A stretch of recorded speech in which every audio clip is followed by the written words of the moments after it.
C'est au fond plus facile de trouver sa place immédiatement dans cette situation-là.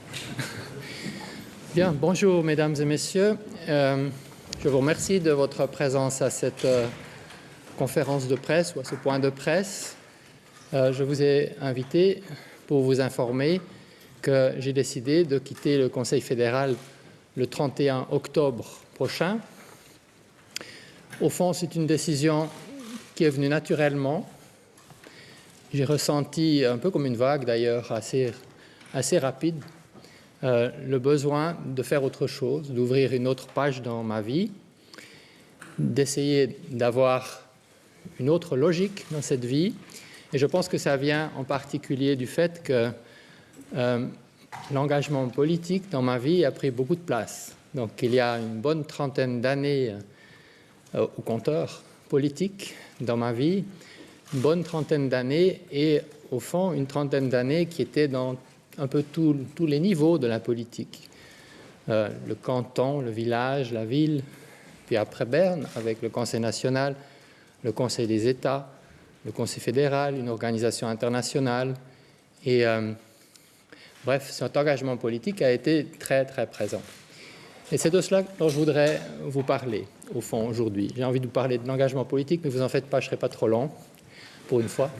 Et l'engagement politique, pour moi, c'est d'abord une grande chance. C'est aussi un constant renouvellement. Et c'est surtout beaucoup de cœur.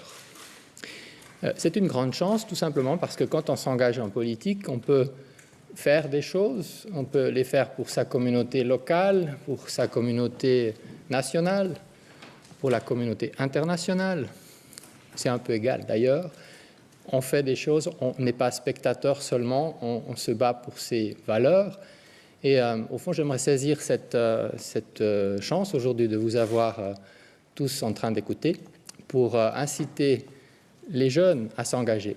Ils n'ont pas besoin de faire 30 années, ou 32 même, comme moi, mais c'est important que la jeunesse de notre pays en particulier, mais de manière générale, s'intéresse à ça, s'intéresse à faire quelque chose pour modifier ce qui doit l'être en mieux. Et la chance aussi de faire de l'engagement politique, c'est qu'on peut le faire dans des institutions, ici en Suisse, qui sont vraiment extraordinaires. Je ne vais pas non plus être trop long sur les institutions, parce que c'est un sujet qui me passionne, mais j'aimerais simplement vous dire que ce que l'on ressent quand on est dans les institutions, c'est qu'elles obligent au fond systématiquement à une très grande modestie. Donc je parle des institutions suisses, ce n'est pas forcément le cas partout, mais c'est en tout cas le cas dans notre pays.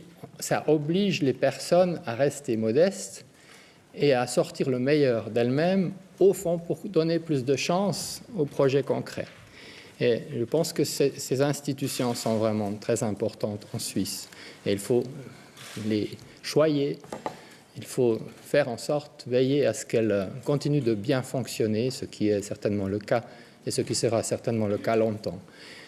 Donc ça, c'est la grande chance. Le constant renouvellement, c'est parce que dans une telle fonction, mais vous connaissez ça certainement dans bien d'autres fonctions, donc ce n'est pas très original, mais vous devez tous les jours renouveler l'énergie. Tous les jours, il faut partir du principe que rien du tout n'est acquis. Il faut toujours remettre en jeu, en quelque sorte.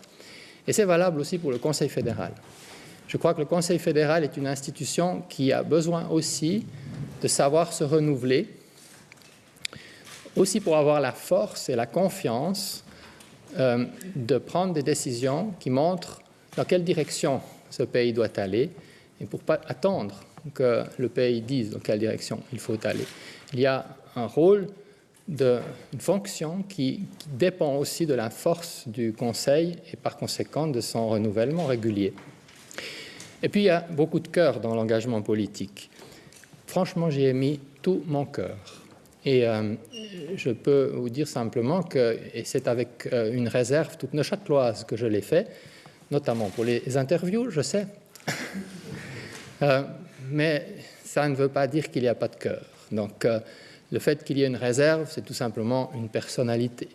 Mais le cœur qu'on met dans un engagement politique, chaque personne qui s'engage comme ça en politique met beaucoup de son cœur. il met aussi de la passion. Pour ma part, la passion, elle était très clairement dans beaucoup de choses, dans toute cette vie politique, mais notamment ces dernières années, beaucoup dans les relations internationales, la diplomatie, tous les dossiers qui permettaient de faire quelque chose pour la sécurité et la paix. Et au fond, ça, c'est ce qui est au cœur même, c'est les battements du cœur, pour rester dans le cœur de la Constitution fédérale, pour ce qui est de la politique étrangère, bien évidemment. Voilà, ça c'est mon engagement politique. C'est une vie d'engagement politique depuis longtemps où j'ai connu beaucoup de chance, beaucoup de renouvellement et aussi beaucoup de cœur. J'aimerais terminer ces quelques mots à votre égard en vous remerciant, vous, les gens des médias, les personnes qui communiquent aujourd'hui. Je pense que vous avez particulièrement de l'importance dans cette période que l'on vit, parce que depuis quelques années, on vit une situation dans laquelle ce qui est réel et ce qui est virtuel est de moins en moins séparé. Et si l'on veut regarder le futur à 5 ou 10 ans, ou peut-être même avant, je pense que nos démocraties sont en danger si elles ne savent pas avoir constamment le regard critique basé sur, autant que possible, des analyses objectives, de la part de médias indépendants. Et ce que je vous souhaite, c'est de pouvoir faire votre métier avec suffisamment de moyens pour garder votre indépendance, votre capacité de regarder et de critiquer pour que chaque citoyen puisse se faire son opinion devant les difficiles étapes encore que ce pays aura à franchir. Et pour cela, je vous remercie. Et je suis à disposition si par hasard vous auriez quelques questions à me poser. Oui, monsieur. Vous avez dit que le Conseil fédéral a besoin de se renouveler et de montrer la direction. Est-ce que vous étiez en accord avec la direction du Conseil fédéral concernant la politique européenne, ou est-ce que c'est ça qui vous a fait faire ce pas de côté et dire maintenant j'arrête? Non, ce n'est pas ça qui m'a fait faire le pas d'arrêter. Qui n'est pas encore total, puisque ce sera en octobre, fin octobre. Et il y a encore quelques grandes étapes d'ici là, notamment dans ce dossier européen. Ce n'est pas ça, c'est véritablement ce sentiment personnel. Imaginez-vous cela, je pense que ça vous est peut-être arrivé déjà, d'avoir envie de tout simplement faire une autre chose, pas toujours le même engagement. Et j'ai eu beaucoup de patience alors que je ne suis pas quelqu'un en principe de très patient. Et maintenant, je le ressens.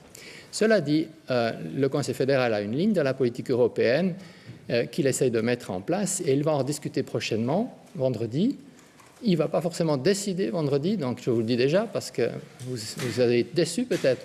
Mais s'il ne décide pas, ce n'est pas que c'est mauvais, c'est qu'il a besoin encore de temps parce que ce qui est très important, c'est que le Conseil fédéral se sente libre de faire le meilleur choix, qui est une confirmation ou un recadrage ou un changement de cette ligne politique. Et ce sera la ligne politique du Conseil fédéral dans la politique européenne.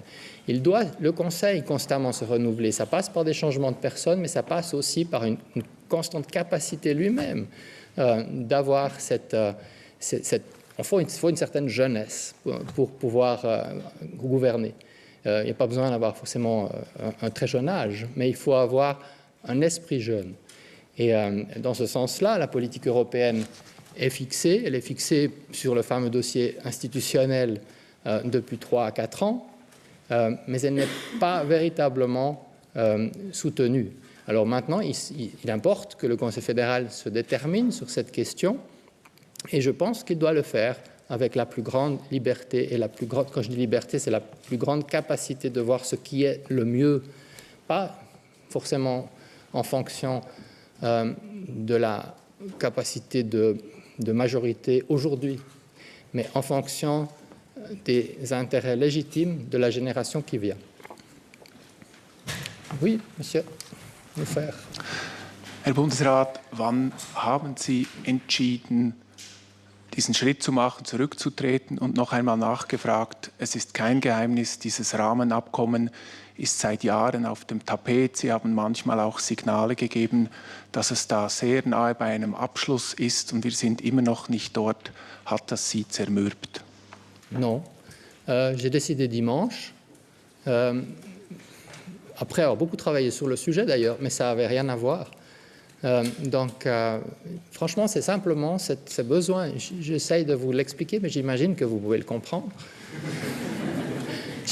De temps en temps, on a envie de faire autre chose. Et il ne faut pas se sentir forcément en faute si on a envie de faire autre chose. Je crois qu'on doit faire preuve de beaucoup de responsabilité dans sa vie, mais il faut aussi être lucide. Le temps est venu. Et je le ressens tout simplement, calmement. Et c'est venu comme une vague dimanche. Je pense que c'était déjà un peu là. Mais dimanche, c'était, vous dites ici à Berne, glasklar. Voilà. Oui. Monsieur Robertet, si je ne m'abuse, mais vous êtes tellement lumineux que je pense que... Oui, c'est vous. Voilà. Je reviens quand même un peu sur la question. Vous dites que vous avez décidé ça dimanche.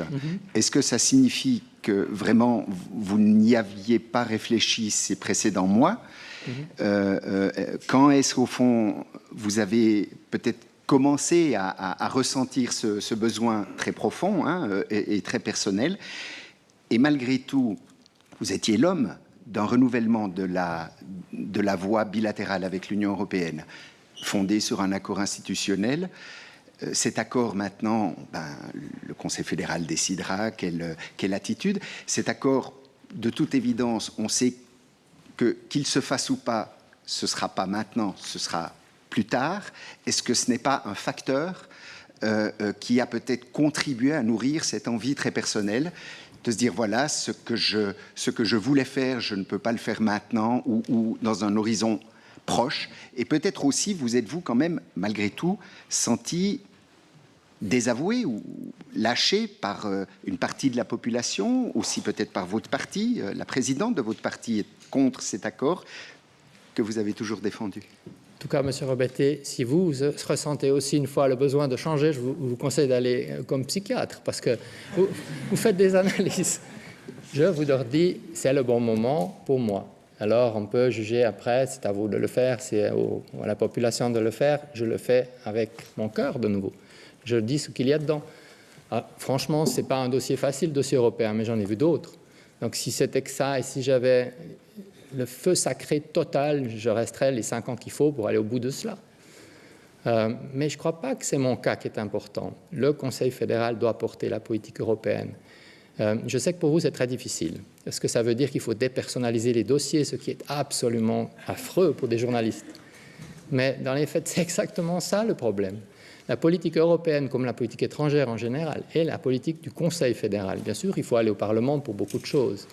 Mais le Conseil fédéral a beaucoup de compétences. Le Conseil, pas Didier Bourg-Quinter. Et dans quelques jours, quelques mois, il y aura un autre ou une autre personne à la tête des affaires étrangères. Ça ne changera pas le principe même que ce qui va faire la réussite de ce pays, ce sera le collège gouvernemental qui doit s'approprier entièrement une ligne politique. Et si ça doit jouer un rôle, alors autant que ça le joue positivement, que le Conseil se sente totalement libre de prendre la meilleure des positions et qu'il lui-même ne se mette pas dans une fausse personnalisation du dossier. Donc, pour vous, pas de déception politique? Mais vous savez, dans ma vie, j'ai des convictions. Et j'ai la conviction que notre Suisse, elle a besoin d'une relation stable, durable et forte avec son plus grand voisin de l'Est, du Nord, du Sud et de l'Ouest, qui est l'Union européenne. C'est la réalité. On a besoin de cela. L'Union européenne en a besoin aussi. C'est une affaire mutuelle. Et on y arrivera. Mais je ne crois pas à une relation basée sur l'érosion, c'est-à-dire sur le statu quo lentement dégradé. Et c'est pourquoi j'ai toujours porté l'idée d'une sorte de chose qui peut être un accord cadre institutionnel permettant de fixer cette voie bilatérale dans la dynamique du futur. Le seul but que le Conseil fédéral doit avoir maintenant, c'est de savoir si c'est la bonne voie. Si ce n'est pas la bonne, s'il en faut un autre, on peut réorienter. Si c'est la bonne, mais qu'il faut un autre timing, on peut réorienter que ça. Mais il faut clairement montrer la voie. Et ça, c'est ce qui est nécessaire dans un collège gouvernemental. Et ce collège gouvernemental va le faire. Peut-être pas vendredi, mais il le fera. Un jour ou l'autre, il le fera. Et il aura raison de le faire. Voilà, ça c'est peut-être une phrase un peu rapide. On verra bien. On verra bien. Oui, Monsieur Burkhardt, Monsieur Pignon après. Sie haben gesagt, dass Sie eine neue Seite in Ihrem Leben aufschlagen möchten. Können Sie schon sagen, was auf dieser Seite stehen wird? Nein, sicher nicht. Eben nicht. Das will ich eben nicht mehr alles sagen. Aber im Pensionsalter sind Sie ja noch nicht gerade. Wie? Pensionsalter sind Sie ja noch nicht gerade. Nein, ich bin nicht im Pensionsalter. Aber jetzt ist es Zeit für mich, das ruhig zu nehmen. Und das ist keine Zeit dafür. Ich habe noch jetzt einige Monate für viele Dossiers, nicht nur Europa, die noch gemacht werden sollen für den Bundesrat. Ja, Monsieur Pignon. Vous parlez d'une décision très personnelle que vous avez prise avec votre cœur. Est-ce que c'est une décision que vous avez prise en accord avec votre parti? Oui, disons, mon parti est au courant. Ah oui, j'ai oublié de répondre à ça. Il n'y a aucun problème d'avoir des divergences avec une personne ou une autre dans le parti libéral radical.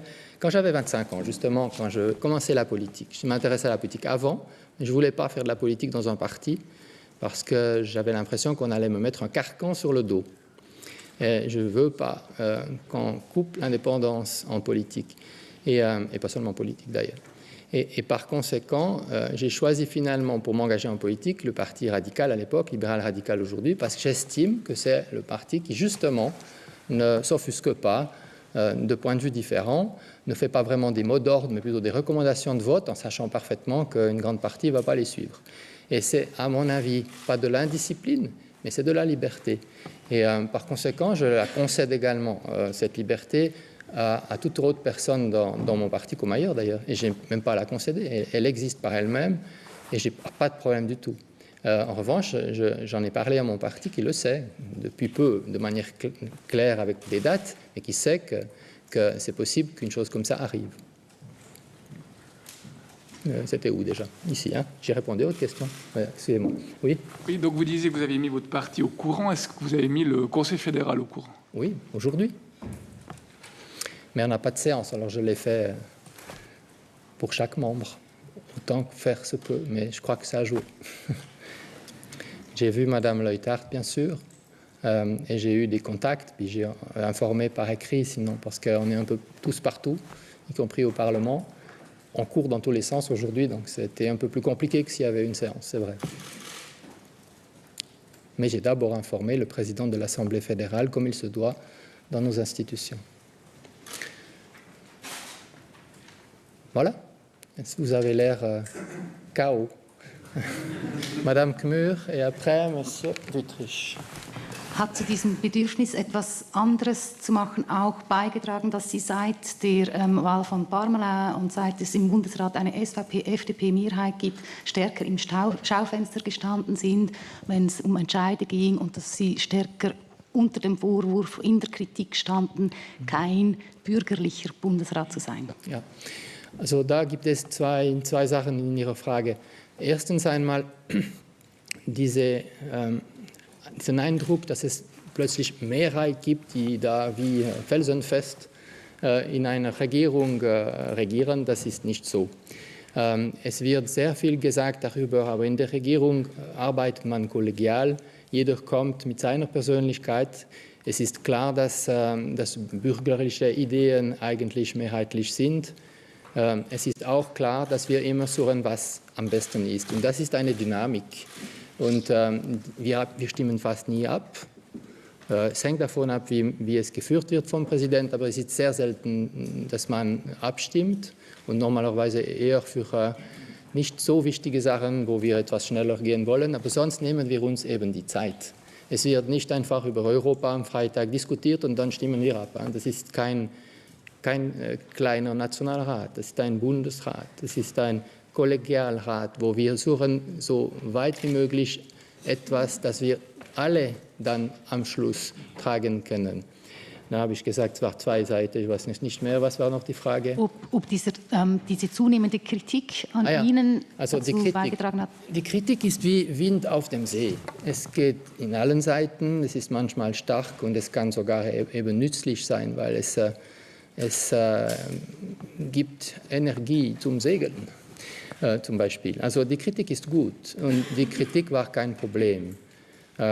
Dass es immer kommt, dass ich vielleicht zu wenig bürgerlich oder ich weiß nicht was, das ist für mich eher nicht ein Kompliment, dass ich zu wenig bürgerlich bin, aber dass ich unabhängig bleibe, das war für mich ganz wichtig. Und ich glaube, wie in der Zukunft der Bundesrat sich entwickeln wird, er wird sich immer entwickeln in der guten Sinn, wenn er immer unabhängig bleibt, auch von den verschiedenen Parteien. Mit den Parteien muss man Kontaktinformationen haben und geben, wenn es möglich ist, aber man muss immer in dieser Rolle der Regierung, des Regierungsmenschen bleiben. Das war M. Wittrich. Encore une question concernant le timing. Pourquoi est-ce que le bon moment est le 31 octobre et pas le 31 décembre? Est-ce que c'est parce que Pascal Couchepin avait fait comme ça ou est-ce qu'il y a une autre raison? Non, c'est parce que ça fait 8 ans, c'est vrai. J'ai un peu hésité entre les deux. Je pense qu'il doit y avoir un rythme assez rapide entre la discussion que nous avons maintenant et la date de départ formelle. Je pense que c'est juste. Ça donne au Parlement et au Conseil fédéral tout le temps qu'il faut. En plus, dans plusieurs dossiers, ça correspond également à des échéances. Après, il faut repartir sur d'autres. Mais ça, c'est de toute façon difficile de faire les choses parfaitement parce qu'elles ne se passent jamais vraiment comme on veut. Et en conséquence, ça m'a paru la bonne date, mais ça aurait pu être le 31 décembre, je vous le conseille. Oui. Question complémentaire de timing. Pourquoi annoncer votre départ aujourd'hui et pas vendredi? Vous auriez pu informer vos collègues du Conseil fédéral aussi. Alors, précisément à cause de vos questions. Parce que ça aurait été compris comme lié à la discussion sur l'Europe, ce qui est faux. Et ça aurait mis sur le Conseil fédéral une pression qu'il ne doit pas avoir. Je ne sais pas si c'est vraiment bien ou pas bien, mais je pense plutôt que c'est bien pour la discussion européenne. Ça libère un peu le poids. Et en tout cas, ça aurait été tout à fait faux de le faire le même jour. Ça, je trouve ça pas. Vous avez trop d'attentes sur cette question européenne et vous auriez tout de suite fait le lien faux que c'est absolument lié. Mais ce n'est pas lié. C'est, encore une fois, tout joue un rôle, tout a un impact sur un membre du gouvernement, mais il a aussi sa propre vie, et c'est ce que je vous dis. C'est une expression de ma vie. Pour une fois que je le dis de manière assez ouverte, vous devriez être content. Voilà, je n'ai rien d'autre à dire à mon côté, mais encore Madame Gmür, ce n'était pas assez clair. Nein, aber vielleicht können Sie noch sagen, was von Ihrer Amtszeit Sie persönlich als vielleicht Ihr größter Erfolg betrachten. Nein, also die größten oder die schönsten Momente, es gibt sehr viele. Also ich würde sagen, es ist vor allem diese mit dem Bundesrat, diese Anstrengungen, die wir gemacht haben für mehr Frieden. Es war vor allem im Jahr 2014 sehr wichtig, weil wir konnten den Konsens für 57 Länder bringen wegen den Schweizer Werten. Das glaube ich wirklich, die Schweiz hat das gemacht. Es wäre in dem ukrainischen Dossier mit der Konsens für die Intervention dorthin, das so wichtig war, es wäre nicht möglich, ohne diese Schweizer Werte transferiert in der internationalen Gemeinschaft. Und das hat geklappt und das war sehr gut. Auch das internationale Genf, das wirklich geworden ist, la Suisse internationale par Genève. On parlait toujours de Genève internationale, je crois qu'on comprend de plus en plus l'importance de la Suisse internationale qui utilise Genève. Et ça a été quelque chose de très important. Und alles, was mit den Jungen und Kindern gemacht wurde in der Schweiz, aber auch international, überall, das sind für mich die stärksten Bilder, Erinnerungen, die ich mit mir nehmen werde. Und es hat auch die Diskussion im Parlament, sehr viele, auch die schwierigsten, wie heute Morgen mit den Bauern zum Beispiel. Aber diese Diskussionen habe ich auch gern gehabt. Und der Kampf für die Rahmenkredite, für die internationale Kooperation, Zusammenarbeit, da war es ein Kampf, weil wirklich es war etwas Wind dagegen. Und das war ein gutes Jahr dafür. Es wurde nicht so gewertet, aber ich habe es gut gefunden, weil es war eben schwieriger als normal. Es hat noch viele. Die Kontakte, die bilateralen Kontakte, die Diplomatie, diese Arbeit, wo man immer sucht, wie man den anderen verstehen kann und nicht immer nur sich selbst sofort sagen, was wir wollen. Etwas mehr Ambition mit den anderen Ländern zusammen zu machen. Also es ist magisch, aber jetzt ist es bald fertig. Noch eine Frage. Also Herr Nuffer und dann, oh là là, vous avez le deuxième mi-temps là, Monsieur Nuffer. Die Frage nach dem größten Erfolg, was war aus Ihrer Sicht die größte Enttäuschung, der größte Misserfolg? Eben, ich habe keine wirkliche, weil ich weiß, dass Sie das fragen immer. Je ne regrette rien. Donc j'ai de la peine à vous dire que j'ai mes convictions. Je sais que ça va être dur pour le dossier européen d'aller dans le sens que je souhaite maintenant comme conseiller fédéral et que je continuerai de souhaiter ardemment comme citoyen, mais comme citoyen. Pas comme ancien conseiller fédéral qui dit trop de choses, mais je continuerai de penser ça. Je pense dans ma première partie de mandat que les réseaux de soins sont la meilleure solution pour faire de la qualité à un prix qui restera abordable dans le domaine de la santé, et ça n'a pas marché. Donc il y a pas des déceptions, c'est des dossiers qui sont tout simplement pas majoritaires précisément, mais au moins on a essayé. J'aimerais juste encore dire une chose. Ce qui est peut-être le plus dur, c'est que ça ne sert à rien d'avoir seulement des convictions. Il faut qu'elles arrivent au bon moment et qu'elles trouvent le bon vent précisément. Et ça, évidemment, c'est dur en politique parce qu'on n'a pas forcément toujours tous les résultats qu'on veut. Mais je dois vous dire, je ne ressens vraiment aucune amertume, aucun problème particulier. J'ai simplement envie de faire autre chose.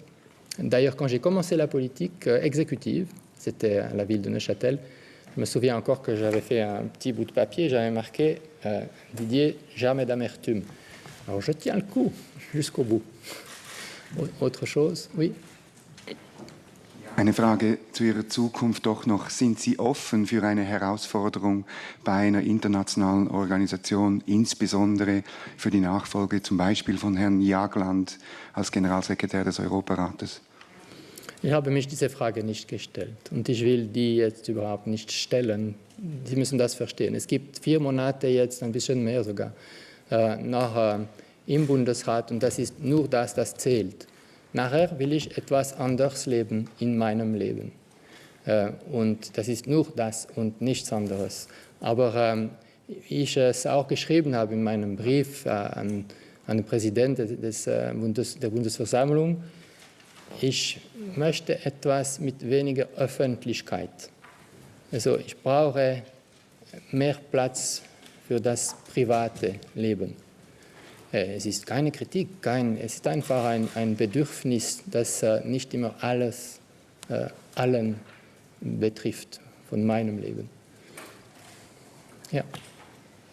Ich noch mal auf das Europa-Dossier zurückkommen. Also Sie haben gesagt, wie wichtig so ein Rahmenvertrag aus Ihrer Sicht wäre. Sie haben das Bundesratskollegium gelobt, wie das gut handle. Und Sie haben auch erklärt, wie entscheidend oder wie befruchtend das es sein kann, wenn da junge Kräfte, neue Kräfte dazukommen. Wenn ich jetzt das alles zusammensetze, darf ich dann daraus schließen, dass Sie davon ausgehen, dass jetzt mit Ihrem Rücktritt da Bewegung hineinkommt? Wenn es der Fall ist, dass, also gute Bewegung, ja? Also gute ist nicht sehr sachlich, aber ich meine, es ist sehr persönlich. Aber wenn es Bewegung kommt, es wird Bewegung kommen. Also der Bundesrat ist eine Bewegung.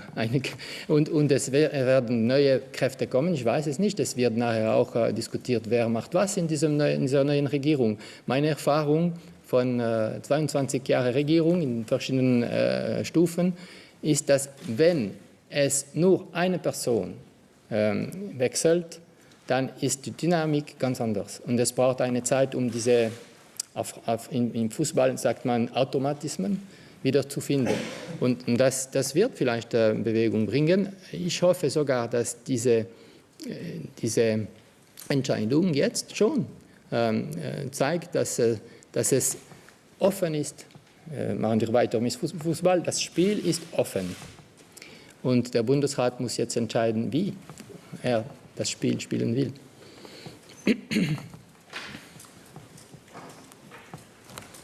Est-ce qu'il y a des raisons familiales qui vous ont peut-être poussé à prendre cette décision? On a beaucoup vu votre femme au début de votre mandat au Conseil fédéral, un peu moins ces derniers temps. Est-ce qu'elle a joué un rôle dans cette décision? Vous savez, quand on vit en couple une première partie de ce mandat et qu'on se tient la main et qu'on se fait critiquer par tous les journalistes parce qu'on se tient la main, qui maintenant écrivent sans cesse que c'est affreux que M. Trump ne tient pas la main de Ivanka, de sa femme, pardon, Melania, moi je trouve ça un peu incohérent. Et nous tenons toujours la main, mais nous avons décidé en effet, et quand je parle de moi, je peux parler aussi un peu pour elle, d'avoir un peu plus de temps privé et pas toujours forcément des remarques sur notre vie. On a besoin d'un peu plus de respect de notre vie. Mais encore une fois, ce n'est pas une critique, c'est un besoin personnel. Désolé. Voilà. Autre chose? Donc elle a joué un rôle dans cette décision? Elle joue un rôle dans toutes les décisions. Parfois, je les prends seule parce que je ne suis pas d'accord. Mais elle les prend aussi seule quand elle n'est pas d'accord. Donc, vous savez, ça c'est encore une autre magie. Et je n'ai pas envie de vous raconter comment ça se passe. Vivez votre vie, vous verrez. Oui, monsieur Robeté. Oui, pardonnez au psychiatre une dernière question. Non, mais vous êtes déjà devenu psychiatre maintenant. depuis que vous m'avez sacré tel, bien sûr. Quand même, il y a, vous dites, la décision, vous l'avez prise dimanche. Oui. Au fond, depuis quand ce besoin très personnel est un peu entré dans votre réflexion? Au fond, depuis quand vous posez-vous la question? Est-ce que c'est vraiment depuis dimanche matin? Non, ce ne serait pas juste de vous dire ça. En fait, je devrais vous le dire, mais je ne peux pas vous dire ce qui n'est pas juste. Donc, c'est depuis dimanche que c'est glace clair. Et avant, je me suis posé la question, oui. Mais vous savez, vous posez la question dans toute votre vie en politique. J'ai commencé l'exécutif dans la ville de Neuchâtel. J'avais dit, je fais 4 ans, et après, je vais faire autre chose. Et j'avais fait 15 ans, ou 14, je ne sais plus. Et puis, par moment, je me suis dit, oh mon Dieu, c'est vraiment impossible. Et puis, au bout du compte, les dernières années étaient extraordinaires. On a à peu près tout fait. Et par conséquent, je crois qu'il y a des hauts débats. Il y a des moments où vous posez la question de poser les plaques, quelque part. Mais là, il ne s'agit pas de ça. On n'a jamais parlé ainsi dans ma famille. Et dans la discussion que nous avons pour notre vie future. Mais maintenant, on ressent vraiment ce besoin. C'est que ça. Alors, dimanche, il était clair. Et je ne peux pas vous expliquer pourquoi. Je me suis réveillé dimanche, c'était clair. J'avais vraiment tout ça à 100% ici. Mais je ne peux pas vous le dire. Plus que ça, je ne peux pas vous dire, désolé, il faudra qu'on fasse plus de séances. Oui, monsieur. Sie haben mehrmals die öffentliche Kritik angesprochen und dass Sie nicht mehr so in der Öffentlichkeit stehen möchten. War das letztlich auch ein wesentlicher Grund für Ihren Rücktritt? Nein, eben nicht. Die Kritik ist eher positiv. Es ist klar, es gibt, für alle Bundesräte gibt es Zeiten, wo es sehr viel Kritik und manchmal zu viel Lob und man muss immer etwas ein bisschen so sein. Ne? Zu viel Lob ist nicht gut und zu viel Kritik ist auch nicht gut. Aber es ist nicht das. Das Öffentliche. Ja? Was passiert? Das Öffentliche ist nicht das Problem von Kritik, das gehört dazu. Es ist einfach, man hat keinen Platz mehr für ein Leben ohne. Es ist wie eine zweite Haut, Bundesrat zu werden. Sie haben immer das, immer. Sonntag, die Nacht, im Homeoffice auch, überall. Das ist immer dabei. Dann es ist, das weiß man, also ich habe das ganz gut gekannt und darum habe ich ein bisschen gedacht, bevor ich dann Kandidat war vor 8 Jahren. Aber ich weiß das ganz genau und man akzeptiert das, sonst muss man das nicht tun. Aber es gibt eine Zeit, wo wahrscheinlich, und das habe ich jetzt gespürt, es ist Zeit für etwas anderes. Ja. Sie haben den Bundesrat jetzt während Jahren von innen gesehen, dieses Gremium. Sie haben auch gesagt, dieses Gremium habe sehr viel Macht. Wie ist das? Was würden Sie diesem Gremium wünschen für die Zukunft, eben wo es stärker werden könnte? Man hat immer wieder gehört, dieses Gremium sei nicht so entscheidfähig, wenn es um strategische Fragen geht, sehr wohl entscheidfähig, wenn es um Alltägliches geht. Ich habe keinen Rat zu geben dem Gremium, das wäre nicht bescheiden genug. Aber ich glaube in der Politik, nicht nur im Bundesrat, man soll nicht einfach sagen, etwas ist nicht mehrheitsfähig, dann machen wir nicht. Ich glaube, es muss jetzt klar Politik gemacht.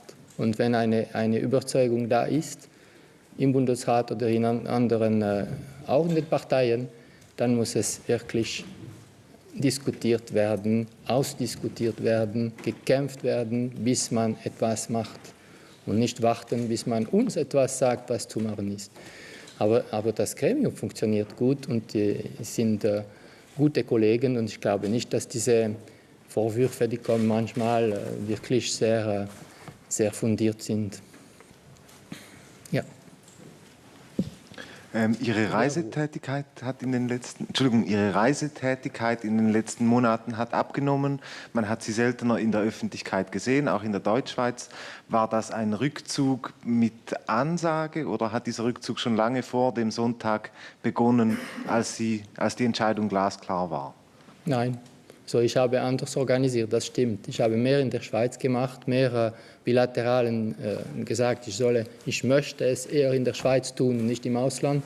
Und ich habe die Reisetätigkeit kürzer gemacht. Das ist eine Entscheidung, die ich gemacht habe. Sonst haben wir genau dasselbe gemacht. Und es ist eigentlich effektiver, es war sogar besser. Ja.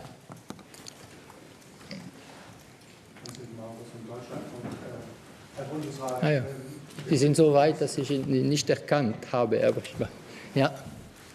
Gewisse Entscheidungen reifen ja, vor allem solche Entscheidungen. Sie sagten aber vorhin, Sie hätten aus dem Bauch heraus gehandelt. Aus dem Herz. Aus dem Herz. Ja. Das kann ich mir gut bei Ihnen vorstellen, aber so als Ad-hoc-Entscheidung kann ich mir es nicht vorstellen. Verwechsel ich da was? Und eine zweite Frage wäre, wenn Sie sich heute die Welt anschauen, haben Sie das Gefühl, dass so einiges aus dem Ruder läuft, dass Destabilisierung sozusagen in enormem Maße zunimmt und dass wir heute in einer relativ unsicheren Welt leben? Danke. Also die erste Frage, ich glaube, ich habe genug gesprochen über wie und was und in welchen Organen ich die... Jetzt ist genug. Was die Welt anbelangt, ja, es ist eine schwierige Welt. Es gab Zeiten, wo es noch viel schwieriger war für viele Leute. Aber wenn man schaut zum Beispiel, dass die humanitäre Krise in Jemen überhaupt niemand interessiert, das hat mich schon geschockt. Also, als wir vor 2 Monaten die Pledging Conference in Genf gemacht haben, das war wirklich schwierig, irgendein Interesse zu bekommen für 17 Millionen von Leuten, die in einer akuten humanitären Krise sind und die jetzt sogar in Cholera-Zeit gefallen sind. Und das hat mich schon geschockt. Also es hat etwas in dieser Welt, man sieht sehr viele Sachen und man ist interessiert vor allem von den Krisen, die fokussiert sind oder die sehr viel Migration heißen für unsere Länder. Aber wenn es viel Migration gibt, aber nur in der Region, wie es in Jemen ist, nur in dem Land selbst vor allem, und wenn es dann nicht so viel Konsequenzen hat, dann schaut man ein bisschen weg. Und das ist schockierend. Und was ist auch speziell jetzt, es ist auch nicht schlecht in sich, aber es hat immer mehr Länder, die sich als echte Mächte für die Welt sehen und die wollen eine Rolle spielen, geostrategisch, geopolitisch. Und das macht alles komplizierter, sogar für die Mechanismen, die geschafft wurden für diese Welt, in den Vereinten Nationen vor allem. Wenn ich zurück zur Krise in Ukraine jetzt nur ein Beispiel nehme, das war wirklich, am Anfang haben wir unsere Vorschläge für das Management der Krise in den Sicherheitsrat in New York gebracht. Und es war für den Vereinten Nationen überhaupt nicht möglich zu handeln. Das hat gezeigt, dass es sehr schwierig sogar etwas zu entscheiden dort. Und darum war es wichtig, eine andere Organisation zu finden. Und da habe ich wirklich Optimismus. Ich glaube, diese Möglichkeit, das gute Instrument zu finden und vor allem, dass die Schweiz eine ganz besondere und spezifische Rolle spielen wird und kann, das finde ich wichtig. Und das haben wir gemacht und haben wir auch immer Unterstützung bekommen für diese Spezifizität von vielen Ländern und auch von vielen Ländern von der Europäischen Union und auch von Deutschland im Besonderen. Bon, cette fois-ci, je crois qu'on a assez parlé. Je vous souhaite une bonne fin d'après-midi.